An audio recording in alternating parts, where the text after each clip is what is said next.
기독교를 캐톨릭 천주교와 구분할 때 개신교라고 합니다.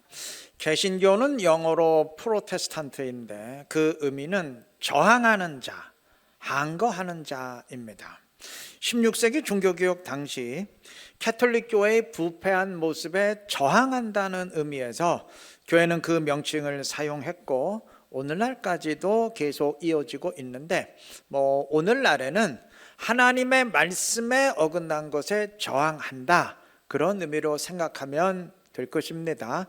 종교개혁자들이 당시 캐톨릭 교회에 저항한 것도 말씀에 어긋난 것에 저항한 것이기 때문입니다. 아울러 당시 개혁자들은 개신교 교회를 개혁교회라 불렀고 지금까지도 교회는 이 말을 그대로 사용하면서 모든 교회는 개혁교회이어야 함을 고백합니다. 개혁교회는 끊임없이 개혁되어야 한다, 또는 교회는 개혁된 교회가 아니라 개혁하는 교회이어야 한다, 등등의 말을 들어보셨을 겁니다. 교회를 개혁교회라 할 때의 의미도 마찬가지입니다. 하나님의 뜻에 어긋난 것을 말씀에 맞게 개혁하고 바로 잡는다는 의미입니다. 맞습니다. 그리스도인은 하나님의 말씀에 어긋나는 것에 저항하는 사람이어야 하고 교회는 저항하고 바로잡는 공동체이어야 합니다. 그냥 순응해서는 안 됩니다.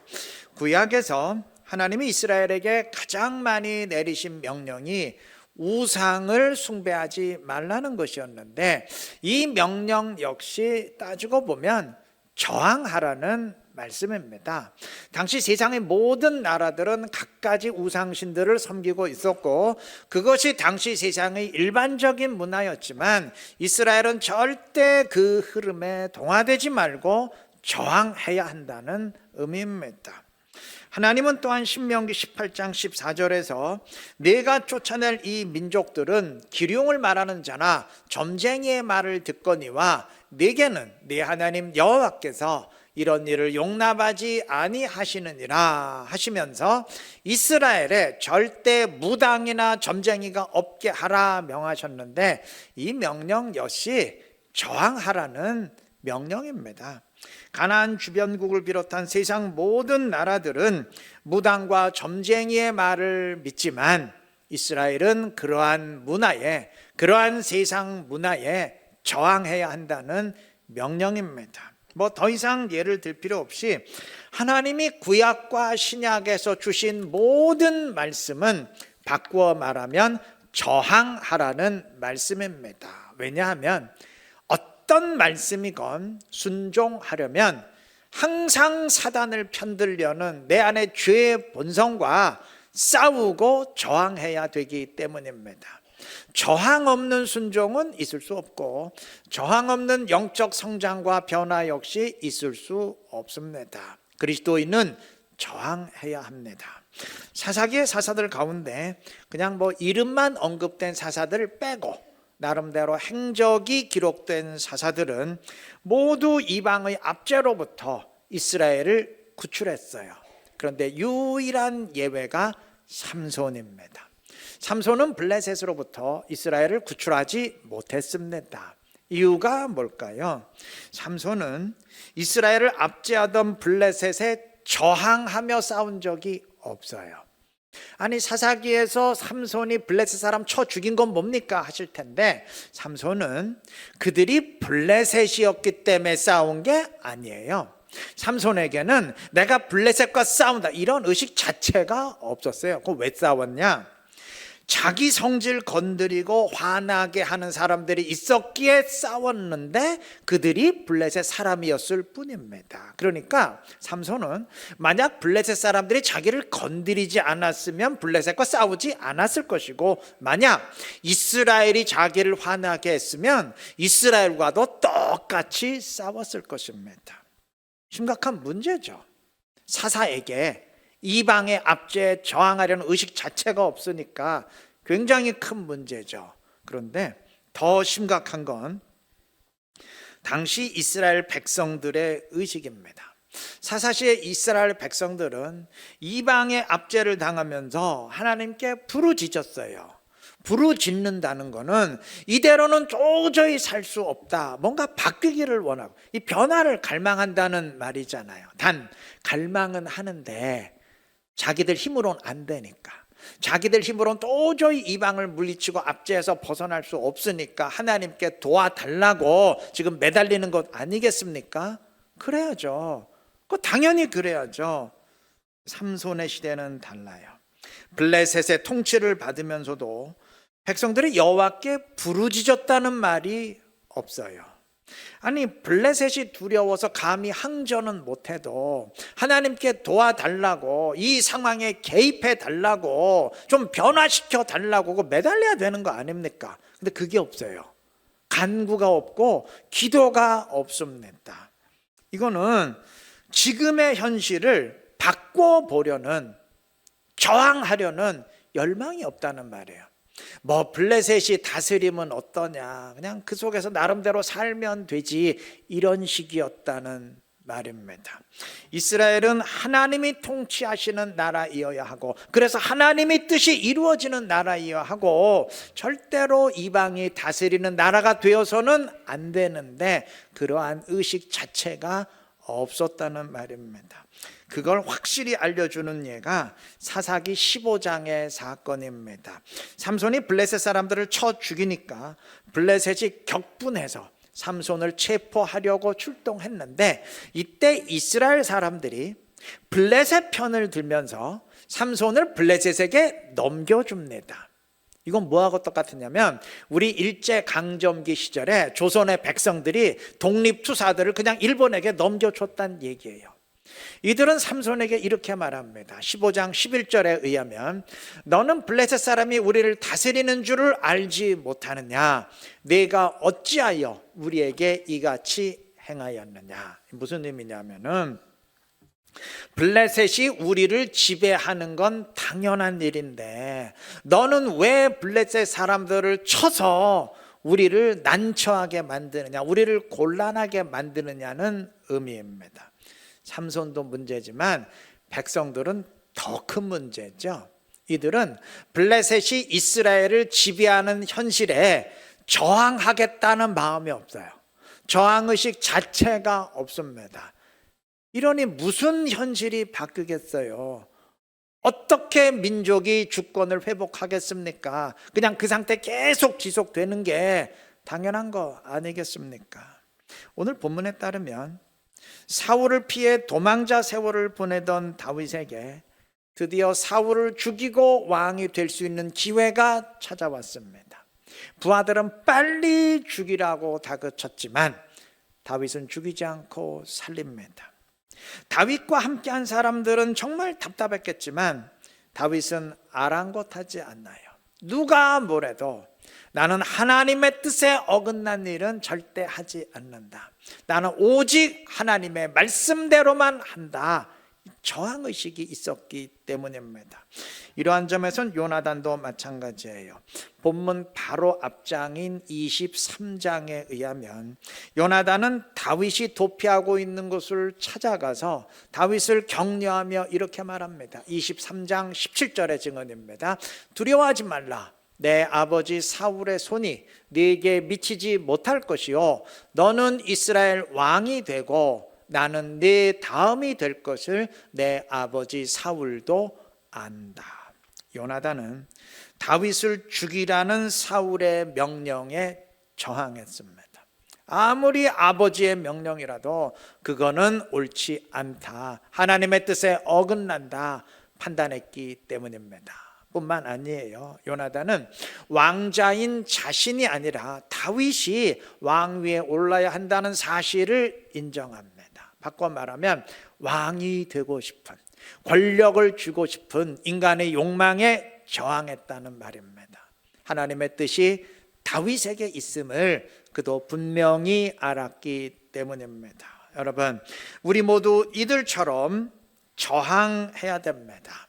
사울처럼 자기 욕망을 추구하기 위해 하나님의 뜻에 정하는 게 아니고 다윗과 요나단처럼 하나님의 뜻을 순종하기 위해서 인간의 이기적 욕망에 저항해야 합니다. 이미 말씀드린 것처럼 하나님의 모든 말씀은 따지고 보면 저항하라는 명령입니다. 저항하시기 바랍니다. 내 안에 있는 죄의 본성, 사단의 세력에 저항하시고 하나님의 말씀에 어긋난 현실의 흐름과 압력에도 저항하시고 나를 무너뜨리기 위해서 끊임없이 공격하고 유혹하는 사단과 악한 영의 세력에도 저항하시고 끝까지 저항하시기를 바랍니다. 그래서 오직 말씀의 길을 걸으며 주님의 뜻을 이루고 주님의 기쁨이 되는 지혜롭고 복된 우리 모두 되시기를 바랍니다.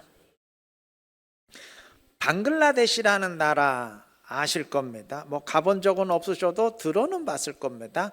문맹률이 높고 매년 홍수로 고생하는 남아시아의 나라입니다. 그런데도 행복지수 조사를 하면 항상 이 나라가 세계 1위 또는 2위를 차지했어요. 그래서 책을 쓰는 사람들은 종종 이 사실을 언급하면서 봐라, 행복은 물질의 풍요에 달린 게 아니다, 이렇게 주장하곤 했습니다. 뭐 지금도 그렇게 말하는지는 모르겠는데 최근의 조사 결과는 전혀 다릅니다. 방글라데시는 더 이상 행복 지수가 세계 1위, 2위 나라가 아니에요. 최근엔 하위권으로 떨어졌어요. 이 사실 보면서 아니 행복했던 나라가 왜 그렇게 됐지? 의아할 수 있는데 다른 관점에서 말하면 행복했기에 가난했었고 행복 지수가 낮아졌기에 발전하고 성장한 겁니다. 여러분, 지금 경제 상황은 방글라데시의 경제 상황은 반대로 바뀌었어요. 예전엔 최빈국이었지만 지금은 경제가 빠르게 성장하고 있는 개발도상국입니다. 지금 1인당 GDP가 세계 36위예요. 물론 아직까지는 우리보다 훨씬 못 살지만 그래도 예전에 비해서는 상당히 올라왔어요. 왜 이렇게 되었느냐? 행복지수가 낮아졌기 때문입니다. 여러분, 행복지수가 높다는 그건 현실에 만족한다는 얘기예요. 별 불만이 없다는 얘기예요. 불만이 없으니까 행복한 거 아니겠어요? 왜 우리는 이렇게 가난하게 살아야 되냐? 언제까지 이런 지긋지긋한 현실을 살아야 되냐? 이런 불만과 탄식이 없다는 얘기예요. 아니, 나라가 그 모양인데도 불만이 없으면 그 나라 발전하겠어요? 지금이 좋다는데 그 현실을 벗어나겠습니까? 이건 아니지 않느냐? 왜 우리는 이렇게 살아야 되느냐? 뭐 좀 반발심이 있어야 변화의 여지가 있는 것 아니겠습니까? 우리나라가 이룬 한강의 기적은 어찌 보면 탄식과 불만이 있었기 때문입니다. 왜 우리는 이렇게밖에 못 살아야 되냐? 비루한 현실에 대한 불만과 저항이 있었기 때문입니다. 민주화도 마찬가지예요. 민주주의 발전도 마찬가지입니다. 이건 아니지 않느냐 하는 저항이 있었기 때문입니다. 만약에 아무 저항 없이 야, 뭐 이러면 어떻고 저러면 어떠냐 이런 식이었다면 발전이 있었겠습니까? 여러분, 저항이 없는 곳에 발전은 없어요. 방금 말씀드렸듯이 가난에서 벗어나기 위해서도 저항해야 되지만 반대로 돈의 노예가 되지 않기 위해서도 저항해야 됩니다. 가치 있는 일을 위해 돈을 쓰고 남을 돕기 위해서도 끝없이 축적하고 싶은 그 인간의 이기적 욕망에 저항해야 되고 의미 있고 보람 있는 일을 위해서 시간을 내고 확보하기 위해서도 더 벌기 위해서 끝없이 벌기 위해서 하루 24시간이라도 계속 일하고 싶은 그 인간의 욕망에 저항해야 됩니다. 신학의 영역에서도 마찬가지예요. 온전한 신앙생활과 영적 성장을 위해서는 시대의 흐름은 이러하지만 난 이것에 동조하지 않냐고 말씀대로 살겠다는 저항의식이 있어야 됩니다. 요즘 목사들은 다 그렇게 하지만 난 그렇게 하지 않겠다, 저항이 있어야 되고, 요즘 교인들은 다 그렇게 하지만 난 그걸 기준으로 삼지 않고 하나님의 말씀을, 하나님이 원하시는 것을 기준으로 삼겠다는 저항이 있어야 됩니다. 나는 본능대로 살지 않고 말씀대로 산다, 내 욕망과 끝까지 싸운다는 저항이 있어야 됩니다. 1998년 하버드 의과대학에 주다 포크먼이라는 교수가 안지오스타틴과 엔도스타틴이라는 항암제를 개발했어요. 이 항암 치료가 힘든 이유는 이게 암세포만 죽이는 게 아니고 정상세포까지 죽이는 등 그 부작용이 너무 심각하기 때문인데, 새로 개발된 이 항암제는 부작용이 전혀 없고 내성도 갖게 만들지 않습니다. 이후 쥐를 대상으로 한 실험 결과 쥐의 종양이 아무 부작용 없이 정말 거짓말처럼 사라졌어요.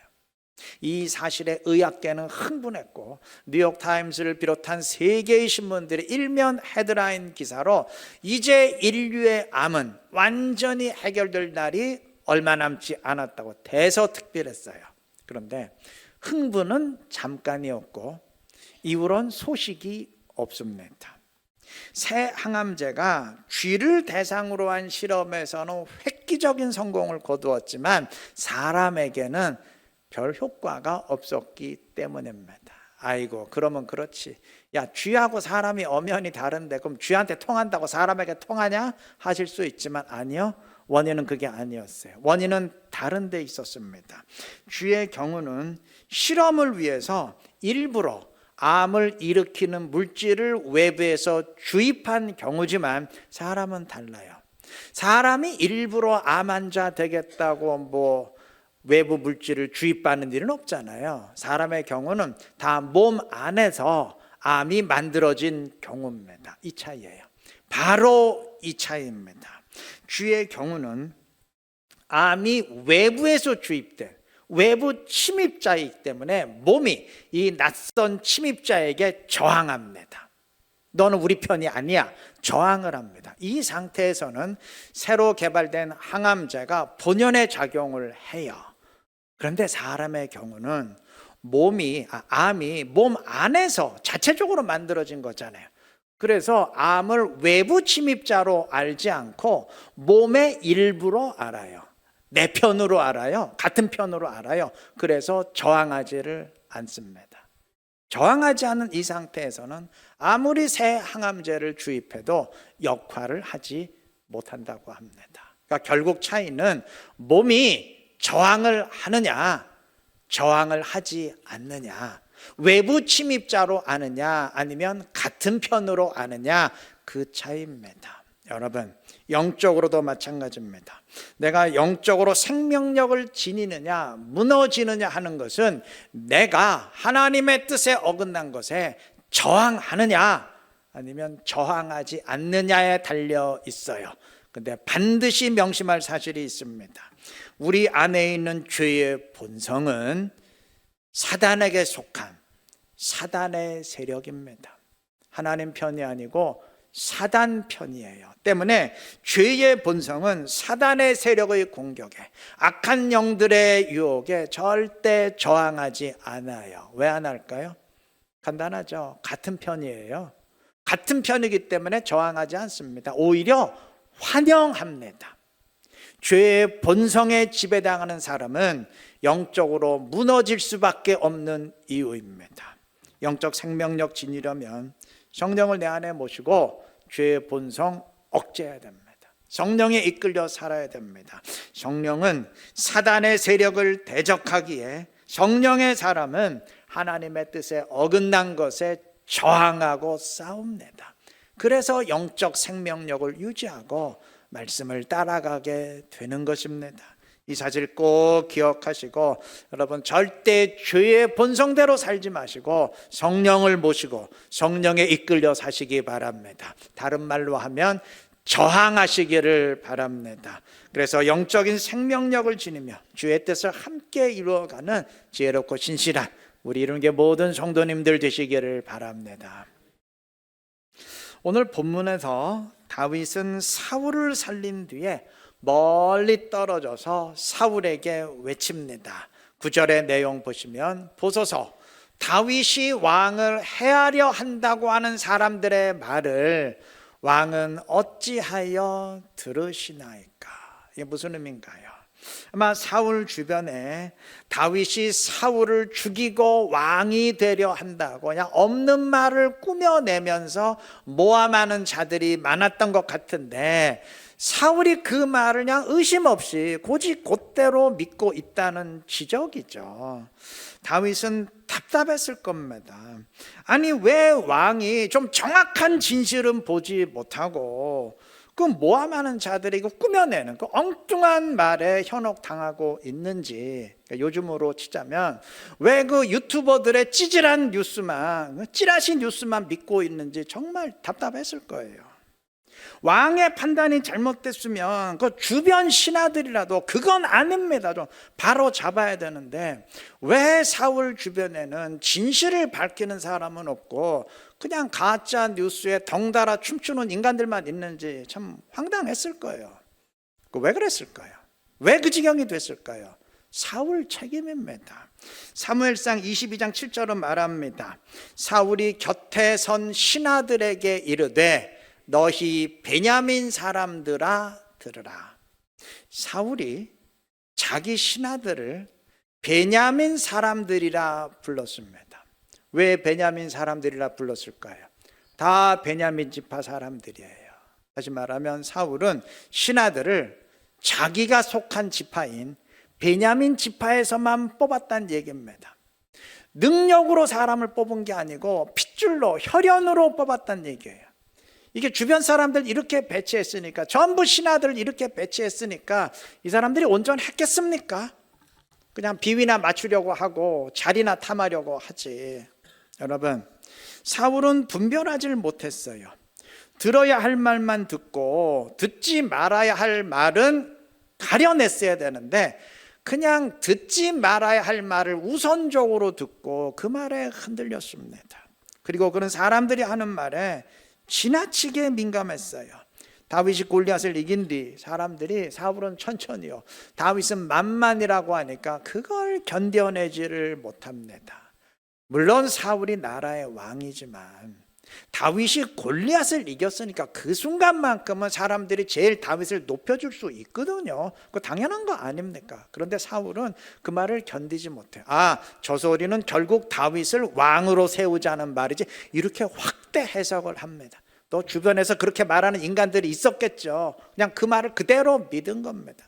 이거 참 문제죠, 문제. 그런데 사울의 정말 큰 문제는 그렇게 사람들이 하는 말은 이 말, 저 말 다 들으면서도, 지나칠 정도로 민감하게 들으면서도 정작 자신이 들어야 될 하나님의 말씀은 듣지 않았습니다. 사람들이 나를 어떻게 평가하느냐 하는 것엔 정말 지나칠 정도로 관심을 쏟으면서도 지금 하나님이 나를 어떻게 보고 계시느냐 하는 것에는 철저히 무관심했어요. 너무도 무관심했습니다. 이게 문제였죠. 그게 패착의 원인입니다. 다윗은 어땠나요? 본문 4절에서 그의 부하들이 사울을 죽이는 게 하나님의 뜻이라고 다그쳐도 다윗은 동조하지 아니하고 사울을 살렸습니다. 그는 사람들의 말에 흔들리지 않았습니다. 그 대신 그는 하나님의 말씀은 절대적으로 청종하며 순복했습니다. 들어야 할 말씀엔 귀 기울이고 듣지 말아야 할 말은 거부했어요. 그는 옆을 보는 사람이 아니고 위를 보는 사람이었습니다. 우리 역시 그러해야 됩니다. 여러분, 음식은 내가 얼마든지 가려 먹을 수 있어요. 내가 먹고 싶지 않은 음식 안 먹으면 돼요. 나한테 좋은 음식 먹으면 돼요. 독이 든 음식 억지로 먹을 사람은 없을 겁니다. 그런데 소리는 달라요. 내 의지와 상관없이 이 사람이 하는 말, 저 사람이 하는 말, 들어야 할 말, 듣지 말아야 될 악한 말 다 내 귀에 들어옵니다. 꼭 가려낼 수가 없어요. 거기까지는 할 수 없습니다. 하지만 분별하는 건 내가 할 수 있잖아요. 내 귀에 들어오는 것까지는 할 수 없지만 이 말을 내가 받아들일 거냐 아니면 거부할 거냐, 분별은 내가 할 수 있지 않습니까? 분별해야 됩니다. 들린다고 다 들어서는 안 돼요. 세상이 말한다고, 다수가 주장한다고 무턱대고 그게 그러네 들어선 안 됩니다. 들어야 할 소리는 듣되 듣지 말아야 될 소리는 분별하고 가려내야 될 것입니다. 사람의 말을 듣기 전에 먼저 하나님의 말씀을 듣고 말씀으로 분별해야 될 것입니다. 분별하시기를 바랍니다. 말씀을 기준으로 삼고 분별하시기를 바랍니다. 그래서 오직 주의 뜻대로만 행함으로 주님의 뜻을 이루고 주님의 기쁨이 되는 지혜롭고 복된 우리 모두가 되시기를 그리스도의 이름으로 축원합니다.